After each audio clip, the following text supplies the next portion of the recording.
Ya, pada siang hari ini eh, kita mempelajari topik dasar anatomi tubuh manusia. Ya, untuk mahasiswa D3 Keperawatan, mata kuliah ilmu biomedik dasar, ini merupakan topik dari pertemuan pertama. Begitu juga untuk mahasiswa S1 Administrasi Kesehatan, mata kuliah anatomi fisiologi, dasar anatomi tubuh manusia juga merupakan topik dari pertemuan pertama. Jadi bersama ya. Nah, oke, sebelum mulai kita perkenalan dulu ya. Kalau kalian masih ingat ya, nama saya Putu Intan Daraswanti. Saya dipanggil dengan Bu Intan. Jadi waktu PKKMB saya pernah mengisi ya tentang topik PKM. Jadi kalian semoga masih ingat.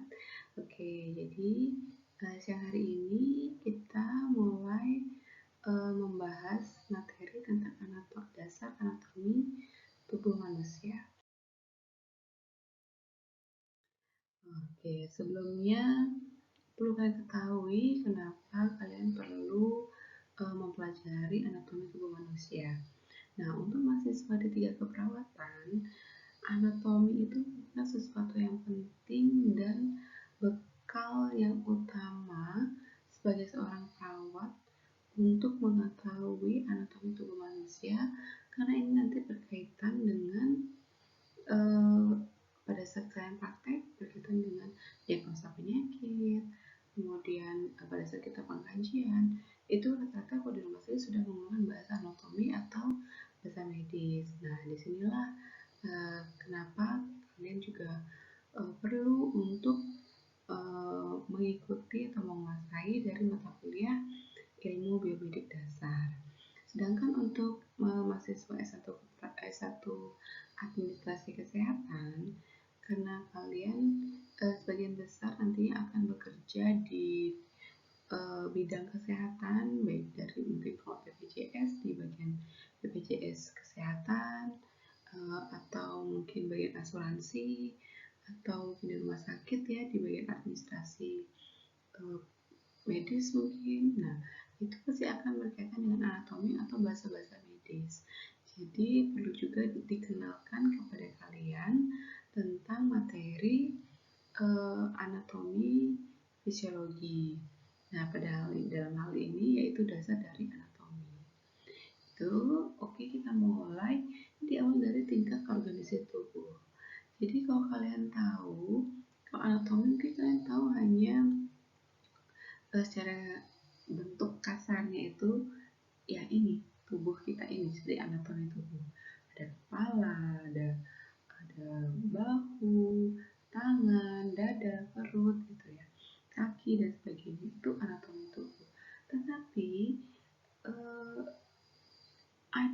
ada hal atau unit terkecil sebelum terbentuk satu organ, itu ada unit terkecil yaitu namanya sel. Nah, tingkat kimia dan seluler masing-masing adalah tingkat struktural dan fungsional dasar. Jadi, tingkat struktural kecil atau fungsional unit fungsional dasar pada tubuh manusia yaitu sel. Nah, dan setiap tingkat organisasi tubuh seperti di gambar 1.1 ini mewakili asosiasi unit dari tingkat sebelumnya. Bahan kimia yang tadi sesuai gambar itu ada atom, molekul. Nah, kalau kita lihat lagi di gambar tadi, kalian bisa buka PowerPoint-nya bahwa kumpulan dari bahan kimia atau atom itu akan membentuk sel. Sel merupakan kumpulan dari matriks yang berbentuk cair, yang bisa berbentuk cair, setengah padat, atau padat. Kemudian ada tingkatan di atasnya yaitu jaringan. Jaringan merupakan kumpulan sel yang serupa yang diikat oleh matriks pendukung yang menjalankan fungsi tertentu. Jadi kumpulan dari sel itu dinamakan jaringan. Dan ada 4 jenis utama jaringan tubuh. Apa aja? Jaringan epitel, jaringan ikat, jaringan otot, dan jaringan saraf. Nah, kumpulan dari jaringan ini akan membentuk organ. Jadi organ merupakan susunan dari beberapa jenis jaringan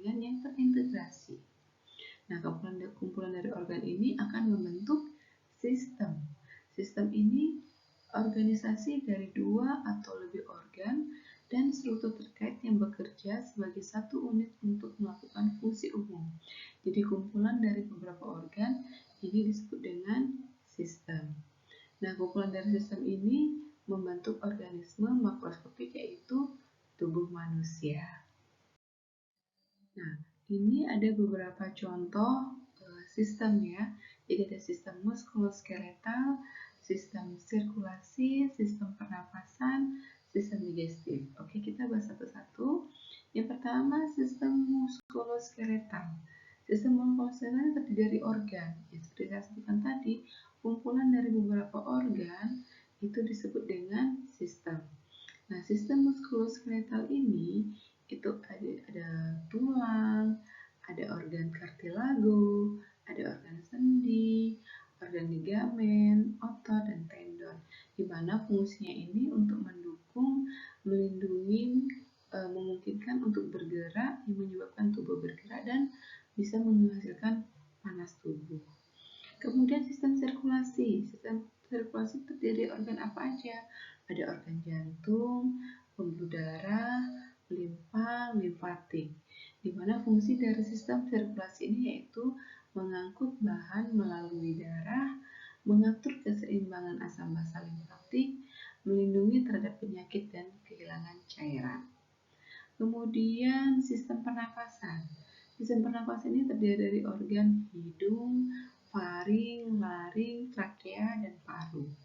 Di mana tujuan dari fungsi dari sistem pernapasan ini yaitu memasok oksigen atau O2 ke darah dan mengeluarkan karbon dioksida atau CO2, membantu regulasi keseimbangan asam basa. Kemudian sistem digestif. Sistem digestif ini sistem pencernaan ya.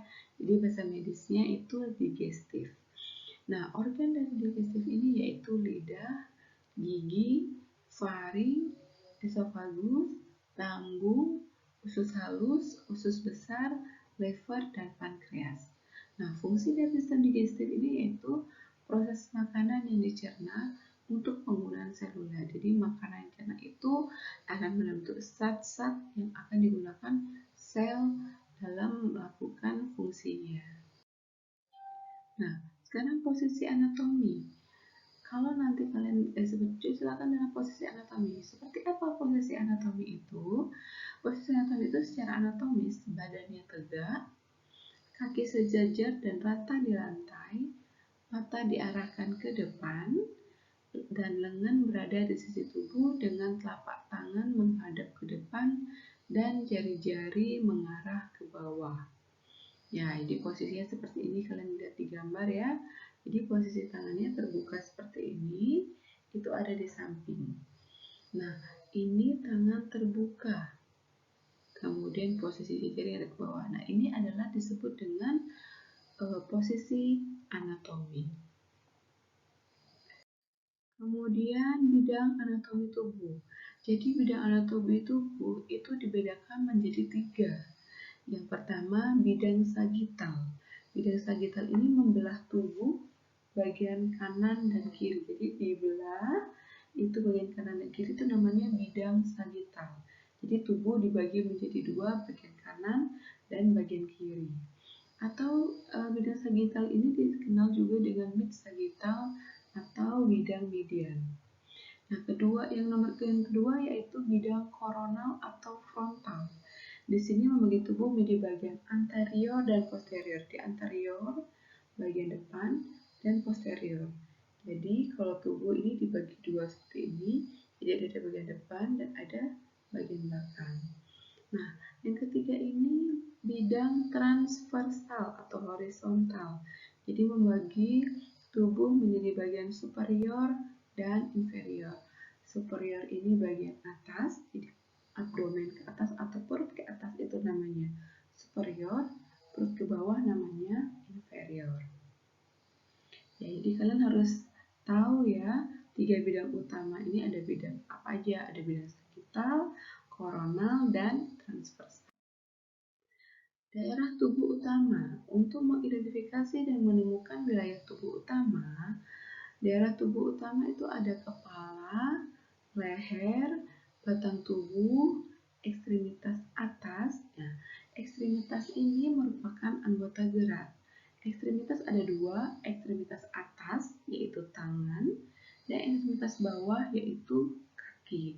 Nah, ekstremitas atas kita mempunyai dua, yaitu tangan kanan dan tangan kiri.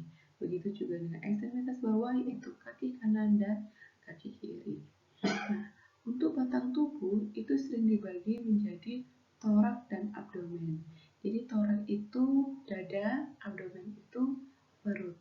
Jadi, kalian harus mulai menghafal atau sering-sering mengucapkan. Jadi jangan lagi kalau kalian misalnya ada sakit dada atau sakit perut, jangan lagi ngomong sakit dada sakit perut, dibilang aduh abdomen saya sakit gitu. Jadi mengaplikasikan bahasa-bahasa medis atau bahasa anatomi ini ke dalam percakapan sehari-hari supaya kalian lebih mudah mengingat dan lebih cepat hafal. Karena nanti kalau kalian praktik di rumah sakit ya, ini terutama untuk yang D3 keperawatan, itu nggak ada lagi pasien dengan keluhan nyeri perut. Kalau pasien mengungkap iya, tetapi sesama anggota medis itu tidak lagi mengucapkan bagian perut, tapi selalu bagian abdomen atau torak. Ronsen di bagian mana? Ronsen bagian torak. Ya, bukan lagi ronsen dada. Yang ke orang awam mungkin bisa dari itu, tapi kalau di rumah sakit sesama medis itu sudah menggunakan bahasa medis. Oke, kita lanjut rongga tubuh. Jadi rongga tubuh ini adalah ruang terbatas tempat organ dilindungi, dipisahkan, dan didukung membran terkait. Rongga posterior ini apa? Kalian masih ingat? Belakang ya. Jadi rongga posterior bagian belakang, termasuk kranial dan rongga tulang belakang yang berisi otak dan sumsum tulang belakang. Jadi rongga posterior ini ada kranial. Kranial itu di bagian kepala, itu di dalamnya berisi otak. Kemudian di belakang itu setelah kepala itu ada di ruas tulang belakang, ada sumsum tulang belakang yang di dalam juga ada saraf-saraf. Nah, ini adalah rongga posterior. Kemudian rongga anterior. Rongga anterior ini di bagian depan, ya. Jadi ada rongga dada, rongga perut, dan panggul. Nah, rongga dada atau toraks, rongga abdomen dan panggul ini berisi visceral organ. Visceral organ ini organ bagian dalam. Nah, rongga perut dan rongga panggul itu sering disebut dengan rongga abdominopelvic. Jadi diambil dari bahasa perut, bahasa medisnya apa? Abdomen. Jadi diambil dari abdomen dan panggul itu yaitu pelvic. Ya, kalau digabung itu abdominopelvic. Jadi karena rongga abdomen dan panggul ini berdekatan dan kadang keluhan yang diungkapkan pasien bisa seperti nyeri panggul atau nyeri perut itu karena berdekatan. Kita belum tahu curiganya apakah masalahnya di abdomen atau di pelvic, jadi disebut di rongga abdominopelvic. Jadi karena berdekatan itulah makanya disebut abdominopelvic. Jadi nanti kalau kalian praktek di rumah sakit mendengar kalimat atau kata abdominopelvic, berarti kalian sudah tahu lokasinya di mana. Kemudian rongga tubuh berfungsi untuk memisahkan organ dan sistem berdasarkan fungsinya. Nah, kemudian bagian utama sistem saraf itu menempati rongga posterior. Seperti saya sebutkan tadi, rongga posterior itu ada otak dan tulang belakang. Nah, di sini itu merupakan banyak saraf dan jadi ini merupakan bagian utama dari sistem saraf. Kemudian rongga utama sistem pernafasan dan peredaran darah berada di rongga dada atau di rongga toraks.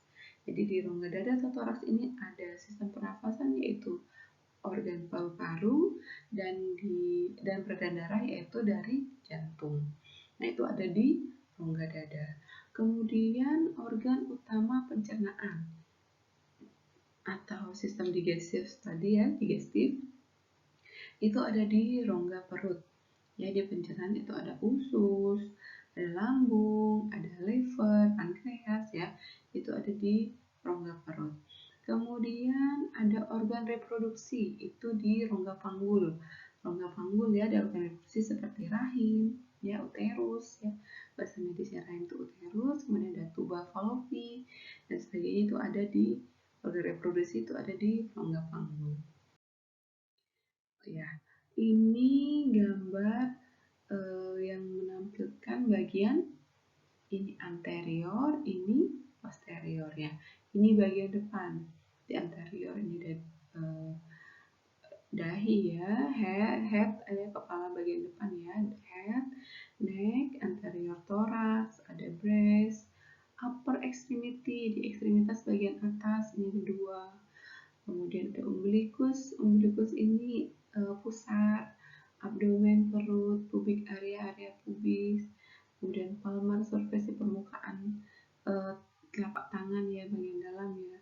Ada paha, ini lower extremity, jadi ekstremitas bagian depan. Patella region, patella ini lutut, leg ini kaki. Nah ini anterior.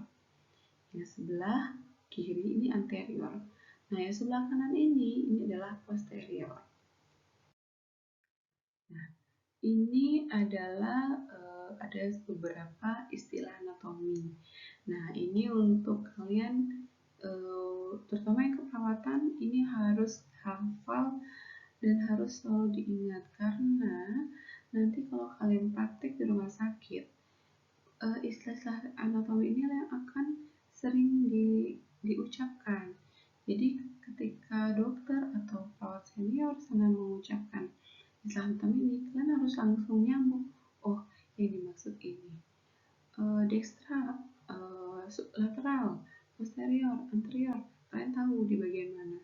Jangan sampai kalian tidak tahu, jadi harus tahu ini ya, nanti mulai dihafalkan.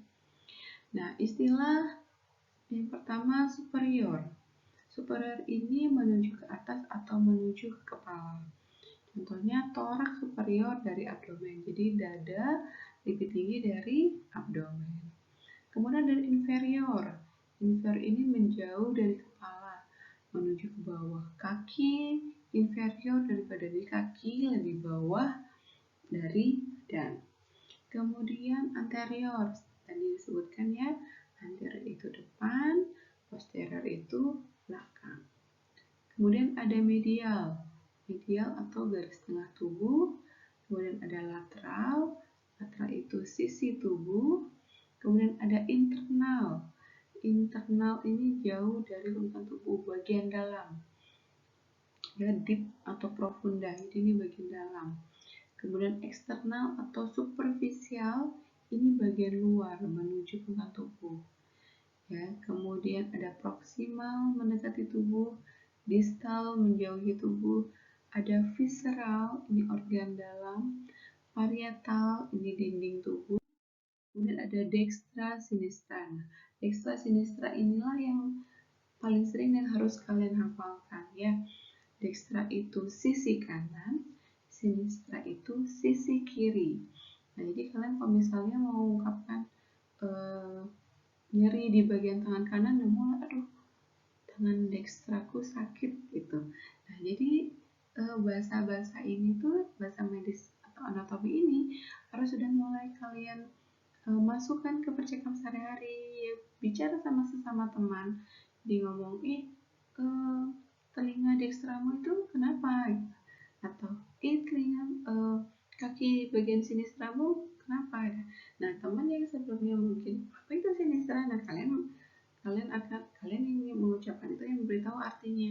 Nah, kayak gini kan ada proses pengajaran, lebih mudah diingat dibandingkan nanti kalian tuh menghafal dextra sisi kanan, sinistra sisi kiri. Ya mungkin hafal pada saat itu atau pada saat ujian, tapi setelah itu lupa.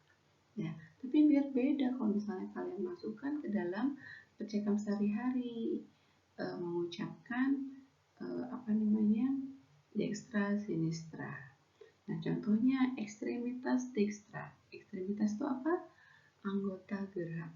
Jadi kalau ekstremitas dextra berarti tangan kanan dan kaki kanan. Kalau ekstremitas sinistra berarti tangan kiri dan kaki kiri. Kemudian ada atrium dextra, ventricle dextra. Jadi atrium ventricle ini nama lainnya dari kalau di jantung itu kan ada 4 ruang ya. Ada serambi kanan, serambi kiri, bilik kanan, bilik kiri sama. Jadi serambi kanan dan kiri sama dengan atrium sama ventricle. Ada atrium dextra, ada ventricle dextra. Ada atrium sinistra, ada ventricle sinistra. Ya, jadi kalian harus mulai dihafalkan ya istilah anatomi ini. Oke, jadi untuk dasar anatomi ternyata itu aja. Kalau misalnya ada pertanyaan, silahkan kalian tulis dulu, catat dulu pertanyaannya. Nanti ketika kuliah interaktif ya, kuliah langsung dua arah ya, tidak seperti sekarang yang satu arah, itu kalian bisa sampaikan ke saya pertanyaannya apa. Jadi nanti saya bisa jawab pada saat kuliah interaktif dua arah gitu ya. Silahkan dicatat pertanyaannya. Kemudian selanjutnya ada kuis. Ya, ini kuisnya saya buat. Tolong dijawab. Jadi karena ini masih ada waktu, kalian silahkan buat kuis yang sudah saya cantumkan di LMS, e-learning ya. Jadi LMS itu bagian dari e-learning, jadi pembelajaran sekarang secara online itu terekam di LMS ya. Jadi di sana ada kuis yang sudah saya buat, nanti linknya nanti akan saya share ke PJMK ilmu biologi dasar, nanti PJMK tolong di share ke teman-temannya.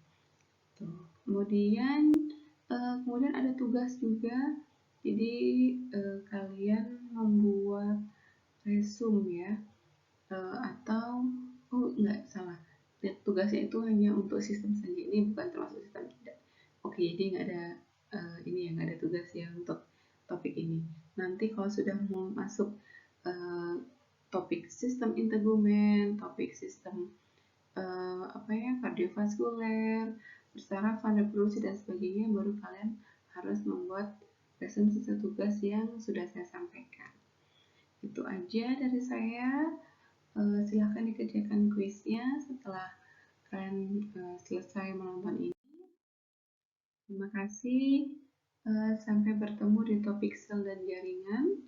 Jadi tolong sebelum saya masuk, kalian belajar dulu tentang sel dan jaringan sehingga pada saat saya menyampaikan materi sudah nyambung, kalian cepat menangkap dibandingkan kalian belum membaca apa-apa. Jadi kalau tidak membaca apa ya kelihatan bingungnya atau kelihatan pusingnya, tapi kalau kalian sudah mulai membaca, paling tidak apa yang saya sampaikan itu lebih cepat ditangkap. Oh, baca ini nggak ngerti, oh ternyata ini maksud Ibu Intan gitu ya.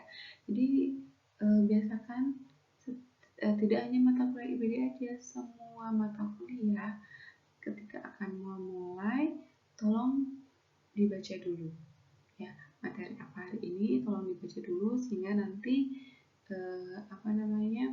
pada saat dosen memberikan itu sudah cepat nangkapnya.